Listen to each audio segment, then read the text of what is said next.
Welcome back everyone.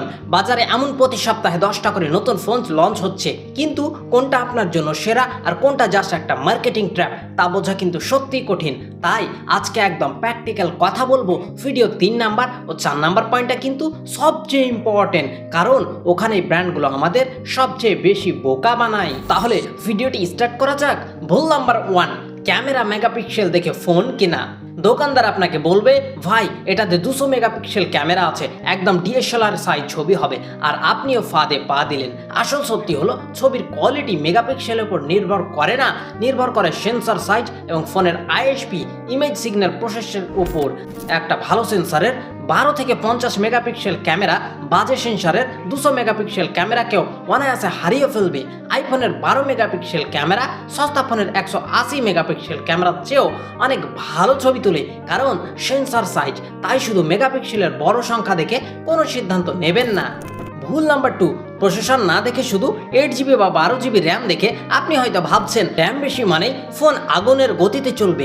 একদম ভুল। Processor হলো ফোনের ইঞ্জিন আর র্যাম হলো ফোনের ড্রয়ার। আপনার ইঞ্জিনের ক্ষমতা যদি দুর্বল হয় তাহলে 12GB র্যাম দিয়েও আপনি পাবজি বা ফ্রি ফায়ার ল্যাগ ছাড়া খেলতে পারবেন না।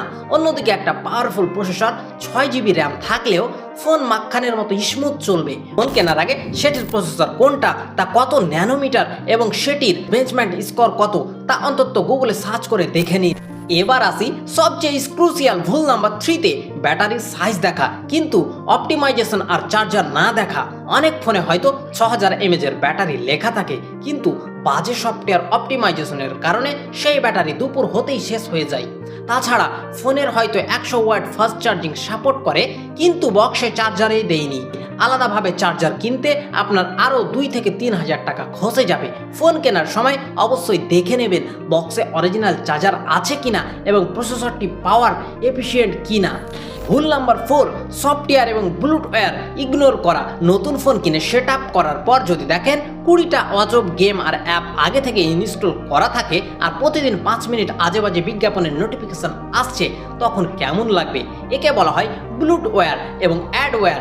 সস্তা ফোনগুলোতে ব্র্যান্ডেডগুলো আপনার কাছে কম দামে ফোন বেচে, অ্যাপ আর বিজ্ঞাপন দেখিয়ে টাকা তোলে। তাই ফোন কেনার আগে রিভিউতে দেখুন সেই ফোনের ইউআই ইউজার ইন্টারফেস কতটা ক্লিন, আর হ্যাঁ, ব্র্যান্ডটি আগামী 2 থেকে 3 বছর অ্যান্ড্রয়েড আপডেট দেবে কিনা তা নিশ্চিত হয়ে নিন। সর্বশেষ যে ভুলটি আমরা করি, হুট করেই ফার্স্ট সেলের পরে কিন্তু আমরা ফোনটা কিনে ফেলি।